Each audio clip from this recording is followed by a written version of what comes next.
One so finally it's time and हमारे बीच आ चुकी है आपकी favourite economics educator doctor Simranjeet Kaur.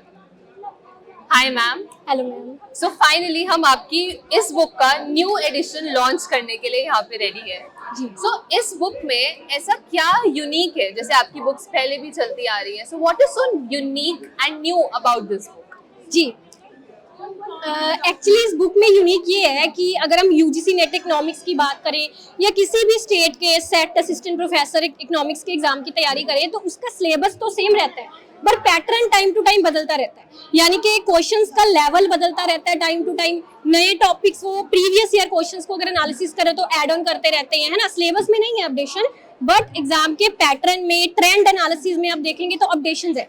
उसके अकॉर्डिंग मैंने ये बुक अपडेट करी है।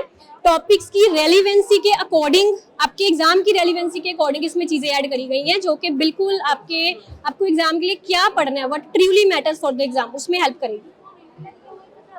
सो जैसे अभी मैं देख रही थी बहुत सारे स्टूडेंट्स भी आपको अप्रोच कर रहे थे। इकोनॉमिक्स के कई कॉन्सेप्ट्स बहुत कॉम्प्लिकेटेड और टफ होते हैं, तो उनको आप सिंप्लीफाई कैसे करते हो स्टूडेंट्स के लिए, एंड ये बुक उसमें कैसे हेल्प करेगी? बिल्कुल, देखिए इकोनॉमिक्स को पढ़ाने का और उसको समझने का वे भी ऐसा होना चाहिए कि वो चीज़ हमारे दिमाग में बैठे और निकले ना। हमारे आसपास जिधर भी हम देखें इकोनॉमिक्स ही है, और अक्सर ही मेरा ये रहता है, मैं जहाँ भी जा रही हूँ, कहीं घूमने जा रही हूँ या कहीं पर भी रेस्टोरेंट में बैठी हूँ, पहाड़ों में घूम रही हूँ, मैं वहीं से कोई चीज़ ढूंढ के इकोनॉमिक्स से रिलेट करके उसका एग्जाम्पल क्रिएट करके स्टूडेंट्स को इकोनॉमिक्स का वो कंसेप्ट समझा देती हूँ। जैसे पब्लिक गुड्स हो गए, एक्सटर्नलिटीज, ये कंसेप्ट मैंने हमेशा मतलब इस तरह की रियल लाइफ एग्जांपल से समझाए हैं। ये बुक उसमें ऐसे हेल्प करेगी। आप मेरे लेक्चर्स सुनिए, लेक्चर्स सुन के इस बुक को सामने रखिए और यहाँ पर अपनी लैंग्वेज में उन चीज़ों को हाईलाइट करिए, मार्क करिए, अपनी लैंग्वेज में एग्जाम्पल्स ऐड करिए इसमें। So this book will work best. So जैसे आजकल सब कुछ डिजिटलाइज हो गया है, जो ऑफलाइन पढ़ाना और ऑनलाइन पढ़ाने में बहुत डिफरेंस है। सो वो चैलेंजेस आप क्या फेस करते हो उसमें, एंड आप परफॉर्मेंस कैसे ट्रैक करते हो स्टूडेंट्स की?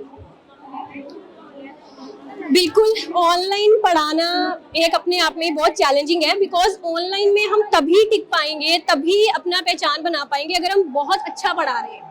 ऑफलाइन में एक बंदा है, जॉब कर रहा है कहीं पर, उसको एक बार जॉब मिल गई, वहीं पर है, जैसा भी पढ़ा रहा है बच्चे उससे पढ़ रहे हैं जो कॉलेज में आ रहे हैं। ऑनलाइन में अपनी पहचान बनाने के लिए, अपने स्टूडेंट बेस क्रिएट करने के लिए काफ़ी मेहनत लगती है, बहुत अच्छे लेवल का पढ़ाना पड़ता है, तब जाके स्टूडेंट्स में पहचान क्रिएट होती है।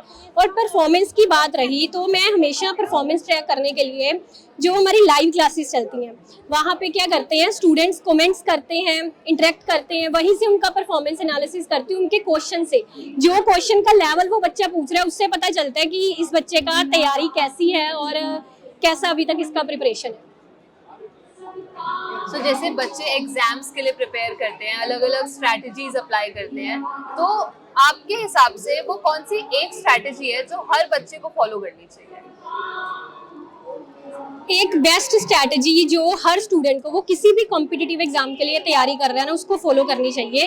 वो ये कि हमको ना किसी एग्जाम को क्लियर करने के लिए बहुत ज़्यादा नहीं पढ़ना होता और सिर्फ सिलेबस पर ही स्पेसिफिक भी नहीं रहना होता। एग्जाम की रेलिवेंसी को समझना, उसकी रिक्वायरमेंट को समझना कि असल में इसको क्लियर करने के लिए कितना पढ़ना जरूरी है कि हमारे क्वेश्चन से ठीक हो एग्जाम में। कई बच्चे क्या करते हैं, इतना बल्क में पढ़ लेते हैं, इतना बल्क में, और सोचते हैं ज्यादा पढ़ने से एग्जाम की हो जाएगा। ऐसा नहीं होता। हर एग्जाम को पढ़ने की एक रिक्वायरमेंट होती है और ये बुक बेसिकली उसी में हेल्प करती है कि एग्जाम के लिए क्या मैटर करता है और क्या एग्जाम के लिए रिक्वायरमेंट है। इसमें वो भी टॉपिक्स हैं जो आपके सिलेबस में नहीं है पर एग्जाम में पूछे जाते हैं, और किस टॉपिक को आपको कितना पढ़ना है, किसको ज्यादा पढ़ना है, किसको कम पढ़ना है, कि उससे आने वाले क्वेश्चंस हमारे ठीक हो।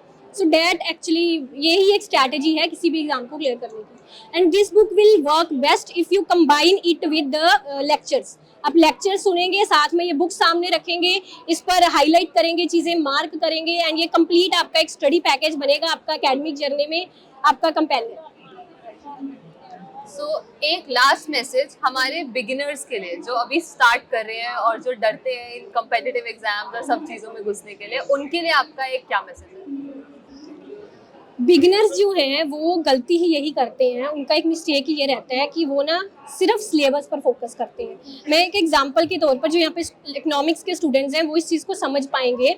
आपके सिलेबस में कहीं भी मनी मार्केट का टॉपिक नहीं है, पर पिछले 10 सालों से देखें तो हर बार मनी मार्केट से क्वेश्चन पूछा जा रहा है। अब वही गलती फ्रेशर को क्या पता भी ये क्वेश्चन पूछा जा रहा है, उसको तो सिलेबस पर अटके रहना है, जो सिलेबस है उसके अकॉर्डिंग कर लो सारा कुछ। अब यही यहाँ पे एक फ्रेशर की गलती है और इसी को उसको सुधारना है कि एग्जाम की रेलिवेंसी देखनी है। उसके लिए आप मेरे लेक्चर्स फॉलो करो, आप मेरी बुक फॉलो करो, तभी ये चीजें एक फ्रेशर बच्चा सही अपना एग्जाम क्लियर कर पाएगा। Thank you so much. I am sure यहाँ पे जितने भी स्टूडेंट्स आए हैं आपसे बहुत वैल्यूएबल इंसाइट्स लेकर ही जाएंगे आज। Thank you.